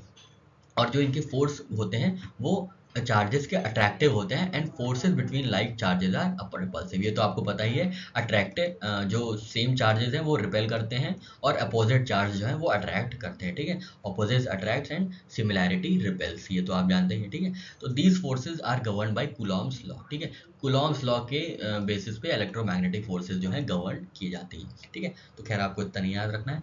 The charges in motion produce magnetic effects. तो जो चार्जेस होते हैं, जो बॉडी में चार्जेस होते हैं और वो मोशन में आते हैं तभी मैग्नेटिक इफेक्ट प्रोड्यूस होता है which gives rise to electromagnetic forces, ठीक है। That is why electric and magnetic forces in general are inseparable, ठीक है। क्योंकि चार्ज क्या होता है, चार्ज इलेक्ट्रिक होता है। जब इलेक्ट्रिक चार्ज मोशन में आता है तब वो मैग्नेटिक फोर्स प्रोड्यूस करता है, जिसकी वजह से मैग्नेटिक फोर्स और इलेक्ट्रिक फोर्सेस इनसेपरेबल है। इसीलिए इसका नाम है इलेक्ट्रोमैग्नेटिक फोर्स, मतलब इलेक्ट्रिकल मैग्नेटिकल फोर्स, ठीक है। इसका मतलब ये हो गया। अब इसके बारे में कुछ देख लेते हैं इलेक्ट्रोमैग्नेटिक फोर्सेस के बारे में। ये फोर्सेस क्या है, ये अट्रैक्टिव भी हैं और रिपल्सिव भी हैं। Like charges repel each other and unlike charges attract each other. जैसे कि हमने ग्रेविटी में देखा था, ग्रेविटी हमेशा अट्रैक्टिव फोर्स है, वो अट्रैक्ट करती है अपनी तरफ, ठीक है। कैसे? जब आप देखेंगे कि कोई आपने बॉल ऊपर उछाली तो वो नीचे आ जाएगी, क्यों? क्योंकि ग्रेविटी उस पर काम कर रही है, ग्रेविटी उसको पुल कर लेती है अपनी तरफ, ठीक है। तो वो अट्रैक्ट कर लेती है अपनी तरफ। तो ग्रेविटी, तो ये फोर्स क्या हो गई, ग्रेविटी क्या हो गई, ग्रेविटी अट्रैक्टिव फोर्स हो गई। और इलेक्ट्रोमैग्नेटिक फोर्स दोनों ही होती है, अट्रैक्टिव और रिपल्सिव, क्योंकि चार्जेस जो लाइक चार्जेस होते हैं इलेक्ट्रोमैग्नेटिक फोर्स में वो रिपेल करते हैं और ऑपोजिट चार्ज जो है वो अट्रैक्ट करते हैं, ठीक है। जो इलेक्ट्रोमैग्नेटिक फोर्स है इनको कूलॉम्स लॉ से गवर्न किया जाता है, ठीक है। कूलॉम्स लॉ से गवर्न किया जाता है। इलेक्ट्रोस्टैटिक फोर्सेस जो है ये 10⁻36 टाइम स्ट्रॉन्गर हैं देन ग्रेविटेशनल फोर्सेस, ठीक है। तो हम लोग ने ये देखा ही था कि ग्रेविटेशनल फोर्स जो है वो सबसे लीस्ट स्ट्रॉन्ग फोर्स है, सबसे वीकेस्ट फोर्स है चार फंडामेंटल फोर्सेज में जो नेचर में पाई जाती है, ठीक है। और ग्रेविटेशनल फोर्स हम लोग ने देखा था कितने बड़े बड़े डिस्टेंस, कितने दूर दूर के डिस्टेंस में काम करती है। पर इलेक्ट्रोमैग्नेटिक फोर्स है वो बहुत ही छोटे डिस्टेंस पे काम करती हैं, ठीक है। They operate over distances which are not very large. They are central forces, they are conservative. The field particle of electron magnetic force is photon, ठीक है। ये फोटोन पे काम करती है। फील्ड पार्टिकल जो है वो फोटोन है इलेक्ट्रोमैग्नेटिक फोर्स का, जो सन रेज में भी होता है photons, which carries no charge and has zero rest mass, ठीक है। ग्रेविटेशनल फोर्सेज में क्या फील्ड पार्टिकल था, ग्रेविटॉन। इलेक्ट्रिक मैग्नेटिक फोर्सेज में क्या फील्ड पार्टिकल है, तो ये है फोटॉन, ठीक है। एक बार फिर से देख लेते हैं सारी इंपॉर्टेंट चीजें इलेक्ट्रोमैग्नेटिक फोर्स की। इलेक्ट्रोमैग्नेटिक फोर्स क्यों डेवलप होता है, क्योंकि चार्ज पार्टिकल जब मोशन में आते हैं, ठीक है। चार्ज पार्टिकल जब मोशन में आते हैं तो उसकी वजह से मैग्नेटिक फील्ड डेवलप होती है, इसीलिए इस फोर्स को क्या कहते हैं, इलेक्ट्रोमैग्नेटिक फोर्स, मतलब इलेक्ट्रिक प्लस मैग्नेटिक फोर्स, ठीक है। ये कौन से फोर्स होती है, तो ये अट्रैक्टिव भी होती हैं। अगर ये अनलाइक मतलब ये ऑपोजिट चार्जेस हैं तो अट्रैक्टिव फोर्स हो जाती हैं, लाइक चार्जेस हैं तो ये रिपल्सिव फोर्स हो जाती हैं, ठीक है। तो बस इतना याद रखना है। उसके बाद ये है कि इलेक्ट्रोस्टैटिक फोर्सेज जो होती हैं वो बहुत ज़्यादा स्ट्रांग होती हैं कंपेयर्ड विद ग्रेविटेशनल फोर्सेज। कितना ज़्यादा होती हैं, अप्रॉक्स 10⁻⁻36 टाइम्स, ठीक है। और ये जो ये इलेक्ट्रोमैग्नेटिक फोर्स होती है ये बहुत ही छोटे डिस्टेंस पे ऑपरेट करती है, अनलाइक ग्रेविटेशनल फोर्सेस जो बहुत ही लार्ज डिस्टेंस पे ऑपरेट करती हैं, ठीक है। अब यहाँ पे वीक न्यूक्लियर फोर्स और स्ट्रॉन्ग न्यूक्लियर फोर्सेस की बात कर लेते हैं। तो ये वीक न्यूक्लियर फोर्स कौन सी होती हैं? The week nuclear force appears only in certain nuclear processes, कुछ ही प्रोसेसेस में ये उभर के आती हैं, जिसकी वजह से इनको वीक न्यूक्लियर फोर्स कहा जाता है। और वो क्या प्रोसेस होता है? बीटा डीके में, ठीक है, बीटा पार्टिकल डीके में। जब न्यूक्लियस का बीटा डीके होता है, जब न्यूक्लियस में बीटा डीके एक्शन इनिशिएट होता है, तब ये वीक न्यूक्लियर फोर्सेस डेवलप होती है, ठीक है। बीटा डीके में क्या होता है? Nuclear emits an electron and an uncharge particle called neutrino, ठीक है। Weak nuclear force is not as weak as gravitational force but much weaker than strong nuclear and electromagnetic force, ठीक है। Range of nuclear force is exceedingly small at the order of 10 raise to the power -6 metre, ठीक है। Range इनकी बहुत ही ज़्यादा कम होती है, exceedingly small है, ठीक है, बहुत ही ज़्यादा माइन्यूट डिस्टेंस पे ये काम करती है, माइन्यूट डिस्टेंस पे ये ऑपरेट करती हैं, ठीक है। पर ये इतनी मजबूत तो हैं कि ग्रेविटेशनल फोर्सेस से ज़्यादा हो, पर इतनी भी मजबूत नहीं है कि इलेक्ट्रोमैग्नेटिक फोर्स है इनका फोर्स ज़्यादा हो, ठीक है। तो याद रखिएगा, weak nuclear forces are 10 to the 5 times stronger than gravitational force, जबकि इलेक्ट्रोमैग्नेटिक फोर्स कितनी होती है? 10 raise to the power 36 times stronger than gravitational force, ठीक है। तो ये कम है, इनका फोर्स कम है इलेक्ट्रोमैग्नेटिक फोर्सेस से, पर ये ज़्यादा है ग्रेविटेशनल फोर्सेस से, ठीक है। और ये कब होती हैं? ये बीटा डीके पार्टिकल में ये एक्टिव होती है, ठीक है। बीटा डीके पार्टिकल में क्या होता है? जब न्यूक्लियस जो है इलेक्ट्रॉन को एमिट करता है और एक अनचार्ज पार्टिकल न्यूट्रिनो को एमिट करता है, तब वीक न्यूक्लियर फोर्सेस डेवलप होती है, ठीक है। इसीलिए बहुत छोटी सी डिस्टेंस पे काम करता है, क्योंकि जब बीटा डीके होती है और बीटा न्यूक्लियस में ही डीके होगा, न्यूक्लियस के बाहर ये फोर्स काम ही नहीं करती है, इसलिए ये वीक न्यूक्लियर फोर्स भी होती है और इनकी रेंज जो होती है बहुत स्मॉल होती है, ठीक है। उसके बाद स्ट्रॉन्ग न्यूक्लियर फोर्सेज है, ठीक है। ये क्या करती हैं? जो भी न्यूक्लियस में न्यूट्रॉन्स और प्रोटॉन्स जुड़े रहते हैं आपस में, इन्हीं फोर्स की वजह से जुड़े रहते हैं आपस में, ठीक है। स्ट्रॉन्ग न्यूक्लियर फोर्सेज की वजह से जुड़े रहते हैं। दे एक्ट बिटवीन 2 प्रोटॉन्स और 2 न्यूट्रॉन्स और a proton and a neutron but only if the particles are very close together, ठीक है। When 2 nucleons are within 1 fermi of each other, the strong attractive force is about 10 times stronger than repulsive electric force between two protons at this separation. That is why nucleus is a stable structure, ठीक है। तो जो nucleus में 2 neutrons और protons होते हैं, neutron या proton होते हैं, उनको आपस में एक साथ रखने के लिए स्ट्रॉन्ग न्यूक्लियर फोर्सेस काम करती हैं, ठीक है। Nuclear forces come into picture only if consider charges with in nucleus, ठीक है। तो जब चार्जेस है न्यूक्लियस में, न्यूट्रॉन प्रोटॉन चार्ज हैं, तभी ये स्ट्रॉन्ग न्यूक्लियर फोर्सेस आती हैं, वरना ये नहीं आती हैं, ठीक है। कुछ फीचर्स देख लेते हैं। न्यूक्लियर फोर्सेस जो है ये स्ट्रॉन्गेस्ट फोर्सेस इन नेचर है, ठीक है। न्यूक्लियर फोर्स जो है ये स्ट्रॉन्गेस्ट फोर्स है नेचर की, ठीक है। They are 10 to the power 38 times stronger than gravitational forces. 10 raise to the power 36 time कौन होती है? Electromagnetic force. और 10 raise to the power 25 times कौन होती है? वो वीक न्यूक्लियर फोर्स। तो सबसे ज़्यादा जो स्ट्रॉन्ग होती हैं वो कौन होती हैं? वो न्यूक्लियर फोर्सेस होती हैं, स्ट्रॉन्ग न्यूक्लियर फोर्सेस, ना कि वीक न्यूक्लियर फोर्सेस, ठीक है। तो ये 10 raise to the power 38 times stronger than gravitational forces, 10 raise to the power 36 times stronger than electrostatic forces and 10 raise to the power 13 times stronger than weak forces, ठीक है। तो strong nuclear forces जो हैं ये सबसे ज़्यादा forceful हैं among forces of nature, ठीक है। जो भी नेचर में फोर्सेस पाई जाती हैं, चार forces, gravitational force, electromagnetic force, strong nuclear force और वीक न्यूक्लियर फोर्स में जो न्यूक्लियर फोर्स है वो सबसे ज़्यादा स्ट्रॉन्ग है, इसलिए इनकी सबसे शॉर्टेस्ट रेंज भी होगी। अगर ये बहुत स्ट्रॉन्ग हैं तो तभी स्ट्रॉन्ग होंगे जब बहुत ही कम एरिया में ये अपना जो है अपनी जो भी पावर है वो यूज़ कर पाएंगे, ठीक है। बहुत ज़्यादा अगर इनका एरिया लार्ज होगा तो ये अपनी इतनी पावर स्ट्रॉन्ग नहीं कर पाएंगे, जैसा कि ग्रेविटेशन के फोर्स केस में होता है, ठीक है। ये ऑपरेट करते हैं विद इन न्यूक्लियस ओनली, ठीक है। न्यूक्लियस के अंदर ही काम करते हैं, बहुत ही छोटा होता है न्यूक्लियस, आप जानते हैं, ठीक है। बहुत ही न्यूक्लियस छोटा होता है, उसके अंदर ही काम करते हैं, इसीलिए इनका जो है इतनी फोर्स इतनी ज़्यादा होती है पर रेंज बहुत ही कम होती है, ठीक है। Nuclear forces do not depend on charge of nucleons, इनका कोई मतलब नहीं है, ठीक है। तो वीक न्यूक्लियर के फोर्स के बारे में हम लोग ने देखा, हम लोग ने स्ट्रॉन्ग न्यूक्लियर फोर्स के बारे में देखा, ठीक है।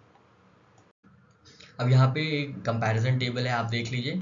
तो अगर हम रिलेटिव स्ट्रेंथ ग्रेविटेशनल फोर्स की 1 मानते हैं तो उससे ज़्यादा relative strength 10 raise to the power 25 times ज़्यादा वीक न्यूक्लियर फोर्स होगी, 10 raise to the power 36 times ज़्यादा इलेक्ट्रोमैग्नेटिक फोर्स होगी, और सबसे ज़्यादा रिलेटिव स्ट्रेंथ किसकी होगी? 10 raise to the power 38 strong nuclear force की होगी, ठीक है। अब रेंज देख लेते हैं। तो इनकी अगर फोर्स कम है तो रेंज बहुत ज़्यादा है, ठीक है। रेंज बहुत ज़्यादा, इनकी इनफाइनाइट रेंज है। ये सन भी ग्रेविटेशनल फोर्स एक्सर्ट करता है अर्थ में, तो इनकी जो रेंज है वो बहुत ज़्यादा है। वीक न्यूक्लियर फोर्स सब न्यूक्लियर साइज पे एक्ट करती है, 10⁻⁻16 मीटर। एलिमेंट्री पार्टिकल्स में हम लोग ने देखा था। इलेक्ट्रोमैग्नेटिक फोर्स बहुत ज़्यादा स्ट्रॉन्ग नहीं, बहुत ज़्यादा लार्ज ऑब्जेक्ट्स पे नहीं ऑपरेट करती हैं, चार्ज पार्टिकल्स पे ही ऑपरेट करते हैं। और स्ट्रॉन्ग न्यूक्लियर फोर्स सिर्फ न्यूक्लियस के अंदर हुए प्रोटॉन और न्यूट्रॉन पे काम करती हैं, ठीक है। इनके ऑपरेटिंग पार्टिकल्स न्यूक्लियॉन्स है, ठीक है। इनका न्यूक्लियर साइज 10⁻⁻15 मीटर है रफली, ठीक है। तो रेंज सबसे ज़्यादा किसकी है? रेंज सबसे ज़्यादा ग्रेविटेशनल फोर्स की है, पर सबसे ज़्यादा रिलेटिव स्ट्रेंथ कम है ग्रेविटेशनल फोर्स की, ठीक है। तो आशा करते हैं आपको यहाँ पे सारे कॉन्सेप्ट समझ में आ गए होंगे, और ये पूरा टेबल आपको आराम से समझा देगा कि क्या क्या चीज़ें हम लोग ने नटशेल में पढ़ी है, ठीक है। नेक्स्ट दो फोर्सेज हैं, सेंट्रीफ्यूगल और सेंट्रीपिटल फोर्स। इनसे भी कई बार क्वेश्चन फ्रेम होता है एग्जांपल्स के तौर पे, तो हम लोग सेंट्रीफ्यूगल फोर्स और सेंट्रीपिटल फोर्स को भी देख लेते हैं।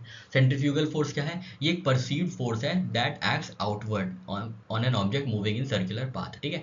तो मान लीजिए ये एक सर्कुलर पाथ है, यहाँ पे एक कोई ऑब्जेक्ट मूव कर रही है, ये ऑब्जेक्ट है, ये मूव कर रही है, तो इसको आउटवर्ड पुश देने के लिए, ठीक है, ये आउटवर्ड पुश देने के, आउटवर्ड पुश जो होता है इनको आउटवर्ड एक्ट फोर्स को ये एक्ट करता है, उसको सेंट्रीफ्यूगल फोर्स कहते हैं, ठीक है। तो ये आउटवर्ड, ये सेंटर है, ये सेंटर के अगेंस्ट पुश की जाती है, इसमें फोर्स आ जाता है मूविंग ऑब्जेक्ट्स के ऊपर, अगर वो सर्कुलर पाथ में मूव कर रहे होते हैं तो उसको सेंट्रीफ्यूगल फोर्स कहते हैं, ठीक है। ये एक स्यूडो फोर्स है, क्योंकि ये doesn't arise from any physical interaction, कोई फिजिकल इंटरैक्शन में अराइज नहीं होता है, बल्कि ये इनर्शिया की वजह से ऑपरेट किया जाता है, या अराइज होता है, ओरिजिन होता है इसका इनर्शिया की वजह से, ठीक है। इसकी की कैरेक्टरिस्टिक क्या है? Centrifugal force acts away from the centre of circular path, ठीक है। ये सर्कुलर पाथ का सेंटर है, इससे अगेंस्ट, इससे दूर जो फोर्स एक्ट करती है उसी को हम लोग सेंट्रीफ्यूगल फोर्स कहते हैं, ठीक है। सेंट्रीफ्यूगल फोर्स में जो डिवाइस यूज होती है उसको सेंट्रीफ्यूज कहते हैं। ये क्या करता है? कोई भी ऑब्जेक्ट है सर्कुलर मोशन में, उसको डेंस ऑब्जेक्ट्स को ये बाहर फेंक देता है, ठीक है।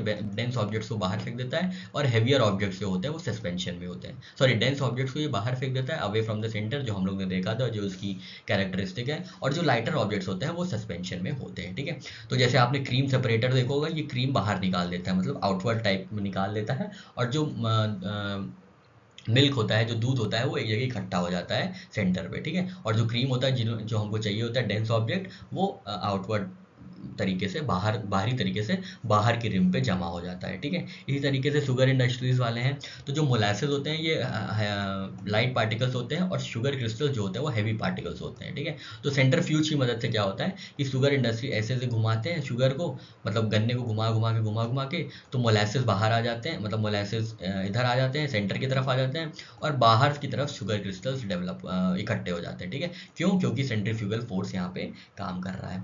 इसी तरीके से wet clothes are dried by dry cleaners in drying machine, ठीक है। तो आपने मशीन देखी होगी, मशीन खूब तेजी से घूमती है, फिर आप देखते हैं कपड़े कहाँ इकट्ठा हो जाते हैं, कपड़े साइड में अवे फ्रॉम द सेंटर इकट्ठा हो जाते हैं, ठीक है। कपड़े अवे फ्रॉम द सेंटर इकट्ठा होकर सूख जाते हैं, ठीक है। इसी तरीके से सेंट्रीफ्यूज क्या है? ये सेपरेट करता है हनी को वैक्स से, ठीक है। अब नेक्स्ट स्लाइड में हम लोग देख लेते हैं सेंट्रीपिटल फोर्स, उसके बाद हम लोग का ये चैप्टर खत्म हो जाएगा।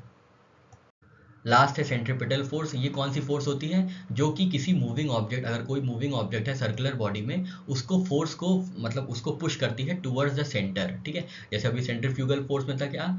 Away from the centre. लेकिन कोई भी फोर्स अगर टुवर्ड्स द सेंटर पुश करती है तो वो सेंट्रीपिटल फोर्स कहलाती है, ठीक है। ये डायरेक्ट होती है, directed towards centre around which the body is moving, ठीक है।